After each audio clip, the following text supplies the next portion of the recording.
네, 국회에서는 오늘 사상 처음으로 산업재해 청문회가 열렸습니다. 사고가 자주 발생하는 기업의 CEO들이 증인으로 출석했습니다.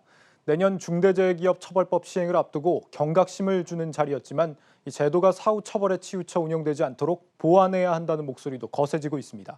배성재 기자가 이번 청문회가 갖는 의미를 짚어봤습니다.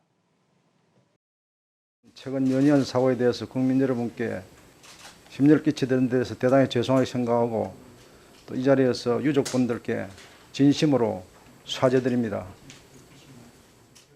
국회 환경노동위원회 산업재해 청문회에는 모두 9개 기업 CEO들이 증인으로 출석했습니다.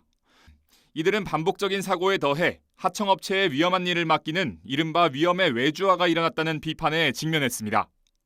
위험한 그런 작업을 협력사, 외주사로 이렇게 떠넘기만 하고 외주사의 근로자의 안전이나 처우 개선에 전혀 이렇게 관심이 없는 거 아닌지 이런 우려가 크거든요.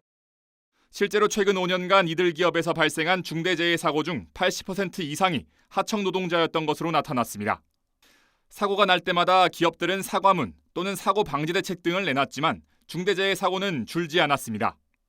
내년 1월부터 시행되는 중대재해기업처벌법은 기존 산업안전보건법보다 처벌 대상을 구체화하고 처벌 수위를 높였습니다. 이에 따라 사고가 난 법인 외에 경영 책임자 개인에게도 형사 책임을 물을 수 있게 됐습니다. 물론 아직 부족한 점도 많습니다.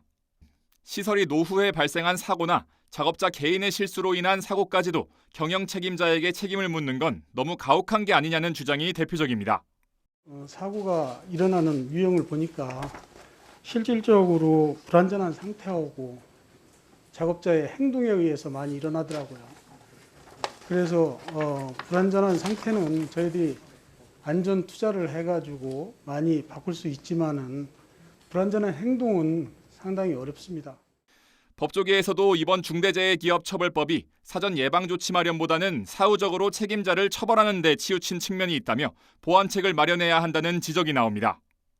이제 형사처벌도 물론 중요한 것이긴 한데 그런 일이 안 일어나도록 하는 것이 사실은 제일 좋은 거 아니겠습니까?